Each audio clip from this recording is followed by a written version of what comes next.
Dalam jarak yang sangat dekat, dua nyawa di dua negara yang berbeda, sama-sama pegawai Kemenlu, bukan artis atau pejabat yang sering masuk TV, kehilangan nyawanya secara brutal. Di video ini, kita telah membahas tentang Arya Daru.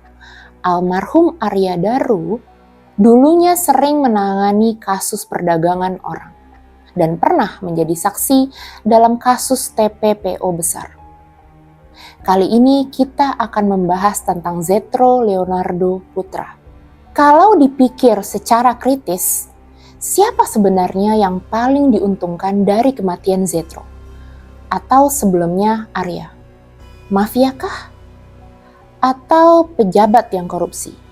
Bisa jadi mereka yang meninggal ini memegang suatu fakta yang bisa mengaitkan pejabat dengan suatu sindikat. Kenapa kasus Arya ditutup dan disimpulkan secara cepat? Dan kenapa pula Zetro yang baru bertugas 5 bulan dihabisi sebrutal itu? Akankah ada sistem yang membantu untuk menutupi semua ini? Kalau kamu lihat ini dan ini, itu bukan cuplikan berita dan foto biasa. Mix versi B mengungkap fakta secara nyata. Di balik gemerlapnya kota Lima, Peru, seorang diplomat Indonesia tewas ditembak orang tak dikenal. Peristiwa ini membuat gaduh publik internasional dan menimbulkan tanda tanya besar. Siapa dalang di balik penembakan ini? Lalu apa motifnya? Zetro Leonardo Putra bukanlah sosok biasa. Ia adalah seorang diplomat Indonesia yang 5 bulan terakhir ditugaskan sebagai penata Kanselerai Muda di KBRI Lima, Peru. Zetro tinggal di sebuah apartemen bersama istri dan ketiga anaknya. Di balik pekerjaannya yang terlihat administratif, ia dikenal sebagai sosok yang cerdas, ramah, dan juga disiplin. Dan Zetro juga aktif menjalin hubungan bilateral. Bagi komunitas Indonesia di sana, Zetro merupakan penghubung penting dengan tanah air. Dan bagi Zetro, diplomasi bukan sekedar profesi, tapi juga pengabdian. Malam itu 1 September 2025.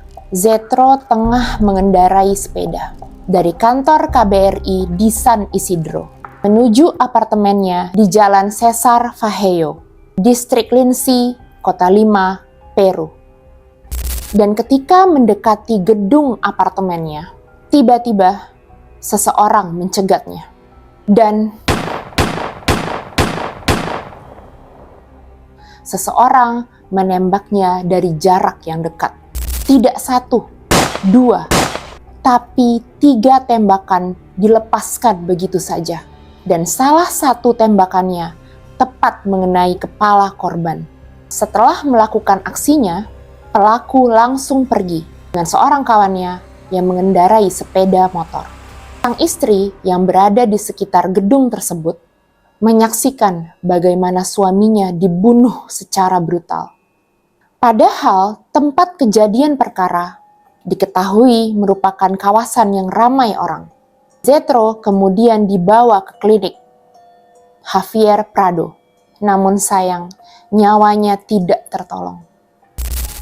Seorang diplomat muda Indonesia, Zetro Leonardo Purba, 40 tahun, meninggal dunia setelah ditembak ke orang tak dikenal atau OTK di distrik Lince Lima, Peru pada Senin 1 September malam. La moto solo, mira, ahí está. Y ahí le dispara, espera acá. Y lo remata todavía. Keesokan harinya, 2 September 2025, kabar kematian Zetro ditanggapi langsung oleh Bapak Sugiono, Kementerian Luar Negeri, melalui unggahan video di Instagramnya @menluri.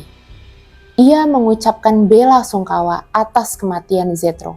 Pada pagi hari ini, kami mendapatkan berita duka dari Lima, salah seorang pegawai Kementerian Luar Negeri, Saudara Zetro Leonardo Purba beberapa jam yang lalu meninggal dunia di Lima karena tembak oleh orang yang tidak dikenal. Sugiono mengatakan bahwa ia sudah menyatakan kepada Kemenlu di Peru dan kepolisian setempat untuk menyelidiki kasus ini. Ia juga mengawal investigasi yang dilakukan oleh polisi dan membantu mengurusi pemulangan jenazah Zetro. Insiden ini menimbulkan kekhawatiran di kalangan warga Indonesia di Peru. Rasa aman terguncang dan KBRI di Peru memperketat keamanan. Komunitas Indonesia di Peru merasakan duka yang mendalam. Mereka kehilangan sosok yang selalu hadir ketika dibutuhkan. Namun, di saat bersamaan, rasa takut menghantui. Sebab, jika seorang diplomat saja bisa ditembak, bagaimana dengan mereka yang hanya warga biasa? Lalu, apa sebenarnya motif di balik penembakan ini? Apakah ini tindak kriminal murni? Atau perampokan yang salah sasaran? Atau ia sengaja dibidik karena perannya sebagai diplomat? Mungkinkah ada pesan politik yang disamarkan? Komisaris Guivar, Kepolisian Nasional Peru, menduga serangan tersebut adalah pembunuhan berencana untuk membalas dendam. Ia juga mengatakan bahwa insiden ini adalah kasus pembunuhan pertama yang ditangani di distrik Linsi pada tahun ini. Dan berdasarkan rekaman kamera CCTV setempat, para pelaku diduga warga negara asing. Polisi juga menyelidiki ponsel dari Zetro dan menelusuri jejak percakapan di ponsel tersebut. Ada komunikasi dari nomor tak dikenal pada hari Zetro dibunuh. Selain itu, polisi juga menemukan percakapan dengan nomor yang diduga milik perempuan dengan kode nomor Venezuela dan Kolombia. Saat ini nomor-nomor tersebut sedang dilacak. Polisi juga menyatakan bahwa Zetro tidak memiliki catatan kriminal selama di Peru. Pertanyaannya, bagaimana mungkin orang yang tidak memiliki catatan kriminal apapun menjadi sasaran pembunuhan dari orang tak dikenal?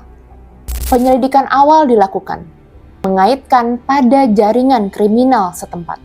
El Chino, namanya ikut terseret dalam kasus ini. Ia dikenal sebagai bos geng, bernama One Family, yang dikenal melakukan praktik eksploitasi seksual, pemerasan, hingga pembunuh bayaran. Menurut Menteri Dalam Negeri Peru, Carlos Malaver, indikasi terkuat mengarah pada kasus pembunuhan berencana yang didalangi oleh pembunuh bayaran. Tidak ada barang curian, mereka memang sengaja menunggunya, melepaskan tembakan, dan membunuhnya secara langsung.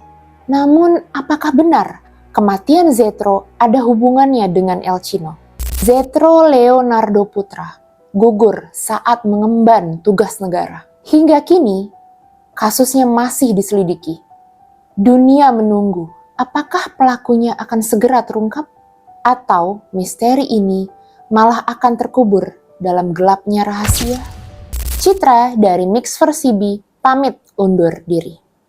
Kalau kamu suka sama video-video kita, jangan lupa like, komen, subscribe, dan nyalain notifikasi.